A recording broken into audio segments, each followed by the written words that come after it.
Brain rule number 9, sensory integration. Stimulate more of the senses. Watch this experiment. It's called the McGurk effect. Ba, ba, ba, ba, ba, ba, ba. What do you think he's saying? If you think he's saying da, da, da, you are in the grand majority. But now, close your eyes and listen instead of watching. Ba, ba, ba, ba, ba, ba, ba. The voice is saying ba, ba, ba. Now, let's replay it without the sound.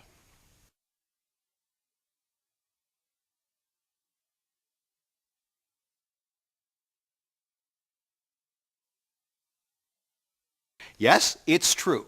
His lips are saying ga, ga, ga. So how is it that when the lips are saying ga, ga, ga, and the sound says ba, ba, ba, that our brains read da, da, da? The McGurk effect. It's an example of an auditory illusion.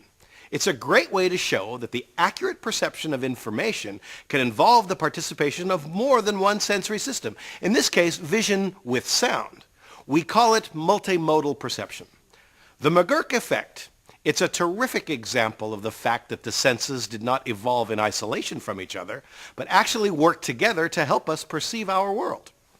When multiple senses are stimulated simultaneously, the brain begins to experience an information-rich learning experience and laps it up like ice cream. It encodes more information per unit time, and it remembers that information better too. For instance, smell is unusually effective at evoking memory, especially emotional memory. If you're tested on the details of a movie while the smell of popcorn is wafted into the air, you'll remember 10 to 50% more. The perfect business example involves Starbucks. When I used to walk into Starbucks, the first thing I smelled was coffee.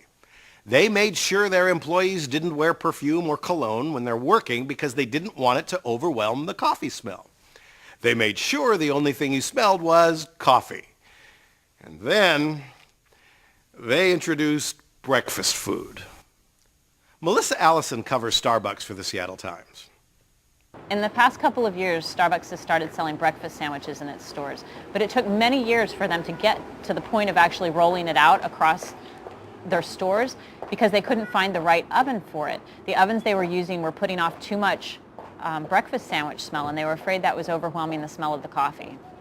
In 2007, Howard Schultz, the chairman of the company, wrote a memo to his top executives saying that he was concerned that many things had changed in their stores, including the aroma. He wrote that flavor-locked bags may have kept the coffee smell from being dominant in their stores. It was such a big deal that there were huge headlines. Advertising Age even had one that said Starbucks smells the death of its brand experience. Even though Starbucks has branched out into other areas, they have always said that coffee is their main business. As long as that's the case, they're going to have to take pains to make sure the smell of coffee is in their stores.